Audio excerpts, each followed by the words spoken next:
มาสูงข้าวมาในข้าวขาวตีอ่อนกว่าลีน้ำตกตัดแม่กำปองนะครับสวัสดีครับวันนี้ก็ผมจะพาผู้ชมไปเที่ยวน้ำตกแม่กำปองครับตามมาครับ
เที่ยวที่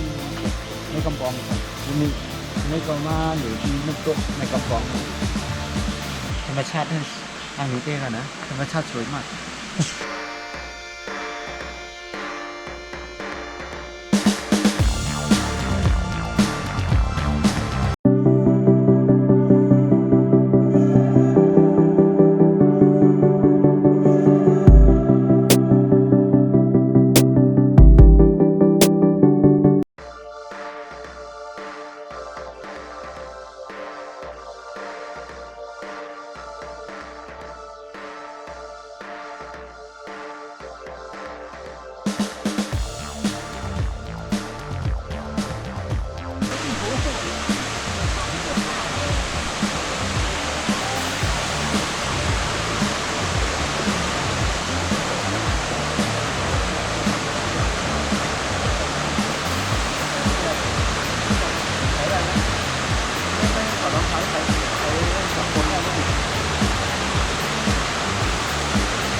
เขาสิเก็บแล้วเนาะฮะ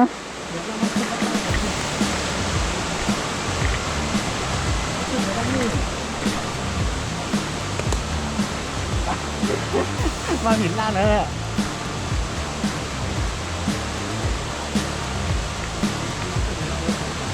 พี่กินข้าวสิเนี่ยนะ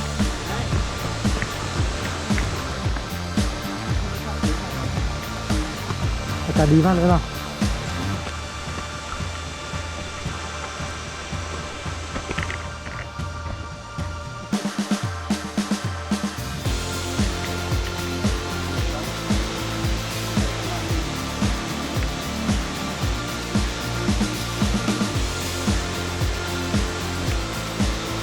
เป็นไงบ้างเหนื่อยไหม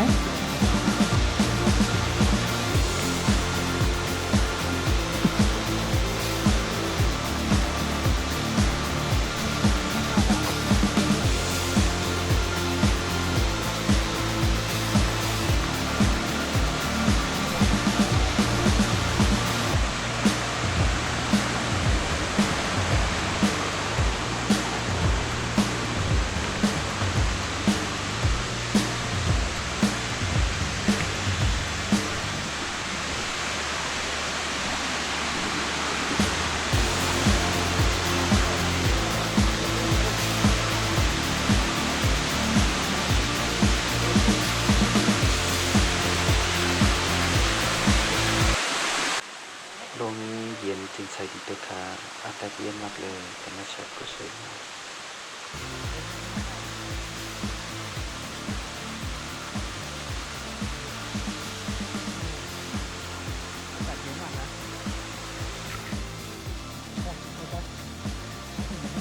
สบายดีปะ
เยอะครับเยอะเลยเหรอ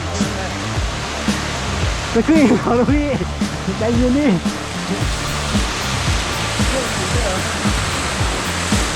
แต่เมื่อก่อนนี่ไม่มีนะ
มองลูกมันก็น่าโอ้นะนี่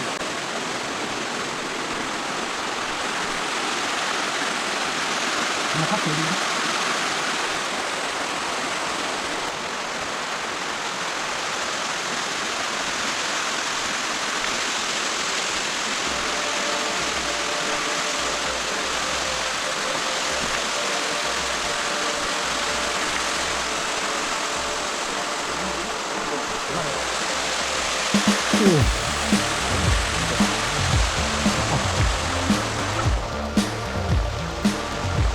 เอาหันหน้ามาแล้วก็ติดแล้วก็ดิ อันนี้ก็สนุกดีนะมีความสุขดีแบบว่าสงบดีเชิงน้ำตกก็ดี ตอนนี้ก็มาวันหยุดก็เลยมาพักใจพักจากสดชื่นแต่ก็ดี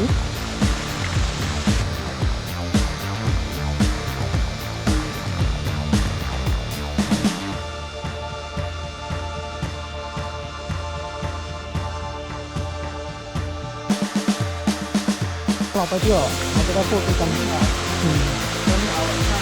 ว่ายน้ำไหมจะว่ายน้ำไหมเอาพี่เอาเสื้อเลยเอาลงเลย ปิดไว้ก่อน แต่เขาไม่ให้ว่ายน้ำเอาลูกพี่เอาดูดิเอาลูกพี่ถอดเสื้อแล้วอ่ะลูกพี่จะถอดเสื้อแล้วอ่ะจะเอายังไงลูกพี่เอาแต่แล้วอดเลยเพราะว่าน่าจะแบบต้นหินตกมา งั้นลงไปดีกว่าไป อยากใส่ท่านี้มาปิดก่อนนะให้ว่ามันดีใจก็มาเลย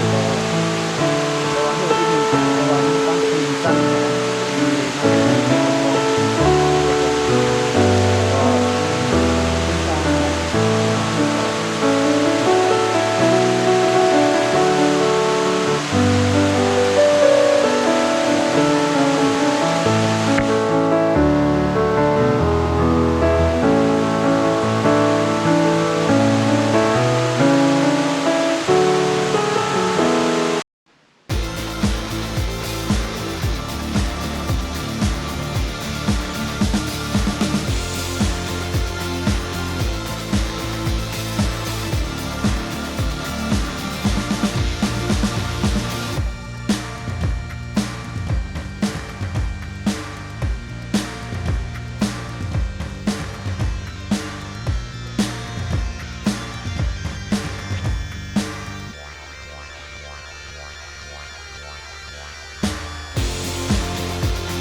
ไปกินกาแฟก่อน อยู่กับแล้วสวยนะอันนี้ครับผม อันนี้ผมอันนี้ครับผม